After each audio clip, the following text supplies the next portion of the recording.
Untuk pengetahuan tuan-puan, emas tu pernah susut nilai. Ia masih lagi emas yang sama walaupun 10 ataupun 20 tahun tuan-puan simpan emas tu. Yang benar, dengan spread kita akan nampak rugi bila kita jual semula emas. Spread value adalah perbezaan pada harga jual dan harga beli emas sesebuah syarikat emas. Jadi, kena mesti ada perbezaan harga jual dan harga beli. Itu adalah untuk keuntungan syarikat yang membeli emas tuan-puan. Contohnya, tuan-puan beli emas pada harga RM3,000 dan tuan-puan jual balik di kedai yang sama pada hari yang sama. Tuan-puan akan hanya dapat balik RM2,700.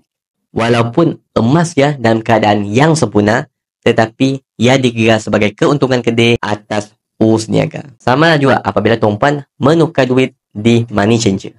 Kesemuanya ada spread value ataupun susut nilai bergantung kepada syarikat masing-masing. Spread value yang tinggi memberikan keuntungan lebih kepada syarikat ya. Mun ada susut nilai di mana keuntungan simpan emas kepada pengguna. Emas fizikal seperti itu adalah aset yang mempunyai nilai apresiasi di mana harganya akan meningkat setiap tahun. Sebab ialah simpanan emas adalah simpanan jangka masa panjang, 2 tahun dan ke atas. Sebab keuntungan emas saban tahun sudah melebihi spread value.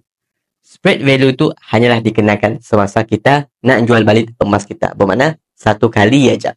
Berbanding dengan simpanan duit, ia terdedah kepada kejatuhan nilai mata wang sepanjang masa. Saham bergantung kepada prestasi syarikat dan kerugiannya boleh capai negatif. Hartanah bergantung pada lokasi dan nilai semasa kawasannya. Spread value yang terbaik untuk emas sepatutnya 10% dan ke bawah. Public gold menjanjikan spread value 6 hingga 9% saja untuk emas public gold yang dijual semula kepada public gold. Bagi yang berminat untuk mulakan simpanan emas bersama public gold, tuan-puan boleh isikan detail di back video bawah tu. InsyaAllah kami akan bantu tuan-puan dengan sebaiknya.